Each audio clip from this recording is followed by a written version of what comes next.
What's up, Lucky Gamers? It's Lucky Lux, and today we're going to be talking about Ginga, the character that most of you guys pretty much got on an infinite reroll ticket.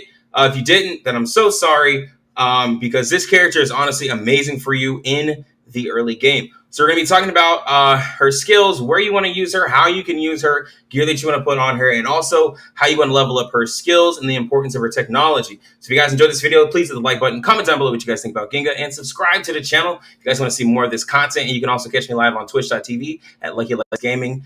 So anyways, let's go ahead and hop into the video.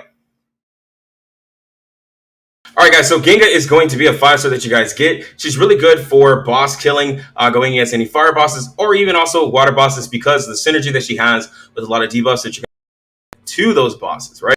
So on her S1, it's going to deal X amount of attack to a single enemy, probably to inflict 2 stacks of electric shock for 2 turns. So electric shock is going to be a debuff that's going to do damage equal to your attack. It ignores 70% of the defense of the target, and it's being based off of your attack. If you build her out with a lot of attack, this proc can be actually really strong, but that's not even the strongest part of her kit with the shock. If you level this skill up, you can up the status proc probability, right? So I do recommend upgrading this if you want to upgrade the S1 to +4, but honestly, the S2 and S3 are going to be more important into upgrading.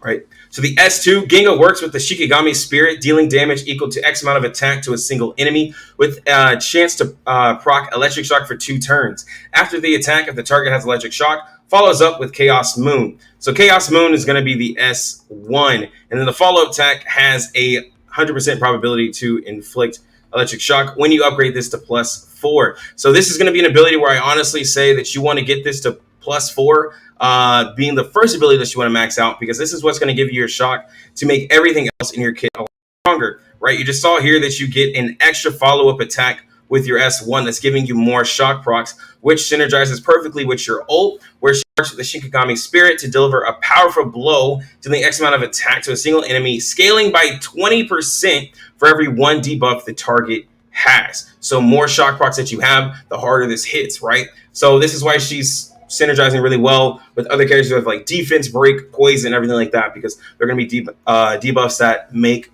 her ult hit stronger. This is going to be honestly your boss nuke, so you really do want to focus on that with her. So when it comes to gear, right, you know that you want to up her attack as high as you can, but also you want to have her crit and crit damage decent. Like I have the new set that I got from the rookie mission, so this is honestly not the rookie missions, but the other missions you get while playing. This set honestly isn't perfect for her. This is not ideal. 44% crit is terrible, but I'm just using it because it's just here. I was using it for other content. But honestly, you want to have her sitting around at least like 85% crit or so, and then have a decent crit damage if you can, because you want to make sure that she crits more times whenever you're running your autos and stuff. So you just want to make sure stuff is more consistent.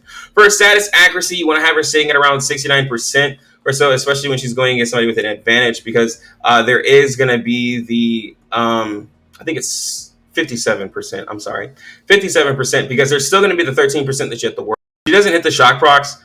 She does no damage, basically. So you want to make sure you have that also in your kit, right? So again, you want to focus on attack, crit rate at the beginning, right? We're not going to be getting a lot of crit damage in the beginning of the game. You need to make sure that you're hitting all of your crits. That way you can finish out the content and then get the status accuracy for her. So on her technology is what's going to give her the extra scaling on her ult. Starts out at 12, but this is going to give you that extra 8%, which does help out because there's a lot of times on bosses where I'm needing that extra little bit of damage. So this helps. You also get extra speed. You get the extra accuracy on her upgrade 2 and upgrade 5, and then also upgrade 6. So if you can get her to 6-star, this is going to help you to where you don't have to build all of that accuracy, honestly, right? So pretty much to summarize, right? You have a character who does really, really well with debuffs, a character who does, really well with high attack, right? So you just want to focus on those things, I promise you. So we're going to showcase here. I'm going to show you using her on a Centaur boss. All right, guys, so this is going to be my team for Centaur. So I have Morris giving us the push. On Ginga, we have Quinn to give us the attack and speed buff and also the push back. And then Chihaya for the defense break, right, to give us an extra debuff. So hopefully everything goes right. Hopefully Centaur doesn't just honestly... we have Chihaya giving the defense break, hopefully here. Yep, and then she's going to get while she crits, up to 3 turns, giving us enough time to get all of the extra damage that we need. And then we got the extra attack, we got the extra shock procs, we got 3 shock procs. We're actually going to hit pretty hard on this. Got the push, got the push back, and we should do big damage. We should do big damage right here. Not quite as big because I did have to drop my pieces to give a little bit more consistent of a run. But pretty much here, our Morris might die. Oh, never mind. Morris isn't going to die. But usually, typically, like Morris dies or something like that. And then we just get like the extra attack on the S2 with Ginga. And it's done.